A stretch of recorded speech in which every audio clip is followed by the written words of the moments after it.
Trump simply cannot beat President Joe Biden relying solely on the votes of people who think his legal travails are a politically motivated scam. MAGA Republicans have been trying to publicly spin Donald Trump's criminal convictions as an asset ahead of the upcoming election. But a Fox News host and a series of devastating polls beg to differ. But before we unpack all that, if you end up liking this video and you want to support the channel, please be sure to hit the like, subscribe, and alert bell before you go. All right, friends, we have a couple of clips to look at in this video. The situation is, ever since Donald Trump was criminally convicted on 34 counts of falsifying business records as part of a conspiracy to steal the 2016 election, MAGA Republicans are trying to spin it, saying, listen, this is actually an asset. This is a good thing ahead of the election. But again, polls and a Fox News host beg to differ. We're going to start with this clip here in which Fox News host Shannon Bream has an exchange with Republican Senator Tim Scott on this very topic.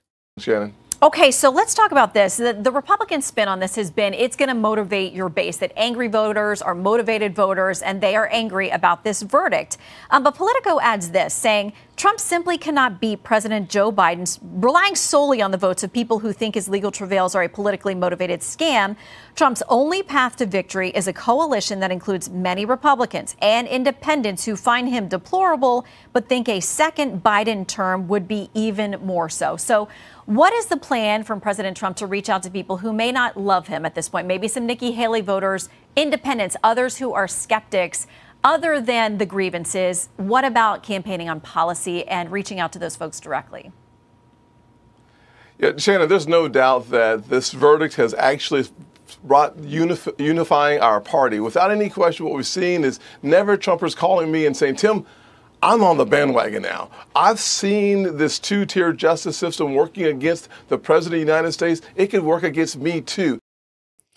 Always a ridiculous claim to hear. Yes, if you falsify business records as part of a conspiracy to steal an election, yes, you also can be prosecuted. Absurd stuff. But again, Tim Scott's doubling down on this idea that the verdict is going to help Trump in the election.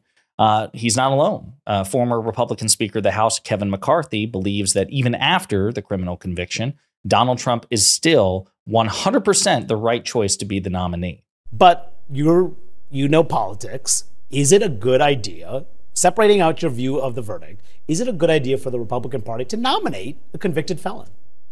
Listen, is it a good idea that Donald Trump is the nominee? The answer is 100% yes. 100% yes, no matter what sort of legal travails, as Shannon Bream would say, he finds himself in. It doesn't matter. It's a cult. Of course, the Republican Party belongs to Donald Trump. It's his to do with what he will. We must surrender agency to him. So says Kevin McCarthy. Again, Kevin McCarthy is not alone. You also have Hugh Hewitt, a Trump sycophant and attorney. You have Kellyanne Conway, who is Donald Trump's one of his most effective, if not his most effective, totally, spin doctor. So this is what they say about the verdict. I think Trump is in a much stronger position today than he was on Wednesday. Kellyanne. Yes, I agree with everything. That Trump is in a much stronger position post-conviction than pre. Now, a couple of things. I do want to say there was some good news for Trump in the aftermath of the conviction. In 24 hours, his campaign raised $53 million. That's a staggering sum. But given that he was millions upon millions upon millions upon millions upon millions of dollars behind President Biden's campaign, he needs to catch up anyway. And we don't know what the composition of that makeup is. Were those independents who previously turned off to Trump, reaching into their pocket to donate for this convicted felon? Or was it just more of the MAGA base that were already cultishly devoted to Trump, digging in to their pocketbooks even more? We don't know, but still a staggering sum. They're also touting the fact that he's on TikTok now and he's gotten millions of followers compared to President Biden's TikTok account. Again, that's not bad news for Trump. But I tell you what is, a series of polls that came out from reputable sources post-conviction, which spell doom for Donald Trump if these figures and margins hold. So, for example, according to CBS News and YouGov, is Trump fit to be president now that he's convicted? 51% say no. A majority of Americans think that Donald Trump is not fit to be president, particularly in the aftermath of his convictions. Only 40% say yes, and 8% say they're not sure. But there's more polling breakdown on that as well. So, and I should clarify too, this CBS YouGov poll involved recontacting respondents that were surveyed during the trial previously just to see if anybody changed their minds or what the current composition is. So reaching out to people, basically tracking their progress along the way. So according to these respondents, 57% say that the jury reached the correct verdict in terms of Donald Trump's criminal convictions. Now, I will say that very few changed their minds before and after, right? So it just seemed to confirm perceptions of Trump, people following the trial prior to the conviction, but following it. They followed the trial, but it was before the conviction. They thought he was going to be found guilty. And then 1% more of those people, after hearing the verdict, believed that the jury reached the right verdict. So along the way, the prosecution did such a good job that very few minds were changed. They laid out such a convincing case. Again, Trump fit to be president. 2% of Democrats say yes. Only 39% of independents say yes. And of course, 81% of Republicans say yes. In terms of who says no, 94% of Dems, 50% of independents, a commanding plurality of independents compared to those who say he is still fit, and 10% of Republicans. So that's where that figure comes in terms of 51% in totality believing that Trump is not fit to be president after this conviction, with only 40% saying that he is. It's not just the YouGov poll as well. So Axios was reporting this 54% of registered voters strongly or somewhat approve of the guilty verdict, compared to 34% who strongly or somewhat disapprove. Again, a 20-point margin there. 49% of independents and 15% of Republicans said Trump should end his campaign because of the conviction. Nearly half of independents and 15% of Republicans said he should end his campaign. Not just that he's not fit to be, but that he should drop out today.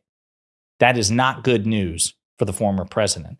More than half of voters, according to the Morning Consult poll, approve of Trump's New York conviction.